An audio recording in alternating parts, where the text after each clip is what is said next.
Over $98,000 for this 2026 Tahoe High Country with the 6.2. If you guys know anything about General Motors, it's been a complete disaster with dynamic fuel management and in the past active fuel management, trying to shut down a few cylinders, save a little bit of fuel economy, and then the whole engine, you get a lifter failure or a bearing issue, and it's been a complete disaster. Here we go, $65,000, wow, for an LS. That just shows you the price difference.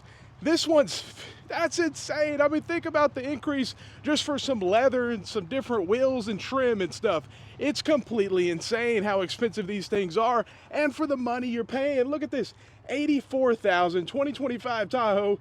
This one has a 3.0 diesel, and unfortunately, whether you go with the 5.3, the 6.2, or the 3.0 diesel, they all have their own issues. The 3.0 diesel requires some sort of a belt that needs to be replaced, which is an additional maintenance item, and it's all additional cost to repair, and that's the big thing. This whole dynamic fuel management thing has been a complete disaster. They don't offer any sort of affordable vehicles at all. It's all trucks and SUVs. Even their mid-size Colorado here, which is gonna be a 4-cylinder turbo, which used to be naturally aspirated 4-cylinder or V6. Now you only get one option, the 2.7 turbo. $42,000, and it's 2-wheel drive. 2026 Colorado, 2-wheel drive, 4-cylinder turbo costs $42,000. It almost sounds like you can make this stuff up, but it's really, you go to a lot, here you go. 50 grand almost after tax for that thing.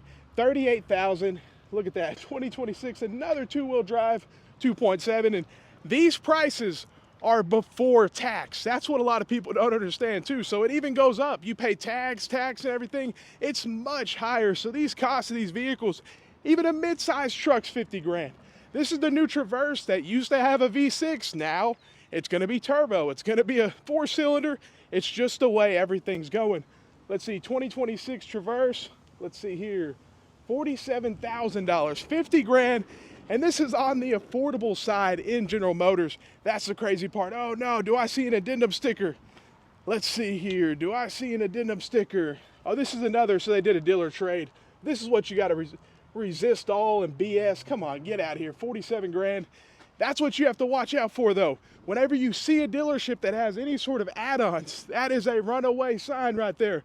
Don't play games with those kind of dealerships. If they have addendum stickers, especially with Chevy, there's a Chevy dealership on every corner. $27,000 for this 2026 Trax.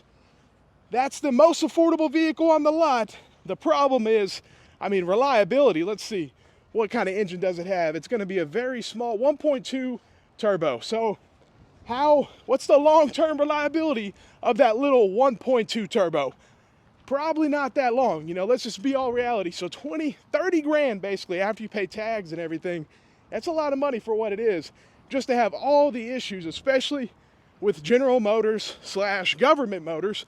$11.2 billion, by the way, is what they ended up, you know, after the government sold all the shares it had at General Motors, it lost over $11 billion. So they literally were helping companies over here, just giving them tax dollars. Let's see here, $80,000 for this 2025 Silverado.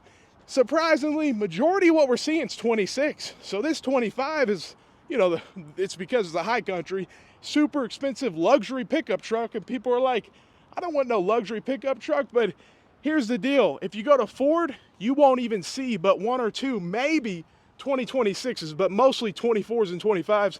Now here's another one. Reliable Chevy, which those words don't go together anymore. $68,000, but look at these add-ons. You got premium window tint, door edge protectors, all this BS stuff. And the people ask, what's the door edge protectors? It's gonna be like this little thing right there in front of the door, a little plastic deal. It's stuff that provides no additional real value that you can do on your own or buy on yourself, you know, pennies on the dollar. And they're charging all this money for it. Here's another high country, so it's gonna be a lot. Let's see here, $78,000, 2025 high country with the 6.2. So hopefully, you don't have any engine issues, because it's been pretty bad lately with, you know, obviously the huge recall that's going on with 6.2s. They need to include every year, every make that's affected, because they only included like a few years. There are hundreds of thousands of people that own these trucks that are not included in the recall. And then people that even are included in the recall, they're just gonna get thicker oil. You know what I mean? It's a complete joke, but what do you expect? You're dealing with General Motors. It's exactly what I would expect out of this company. I mean, come on, it's mess up after mess up. And I'm a GM guy. Back in the day, they could build some reliable things, and it's just not anymore, man. 41 grand, 2.7, two-wheel drive, Colorado. The problem is their V8 could be super reliable. Obviously, it's just a simple old V8. If they removed dynamic fuel management, it would be reliable. It's that simple. Let me know what you guys think. Have a great day and stay blessed.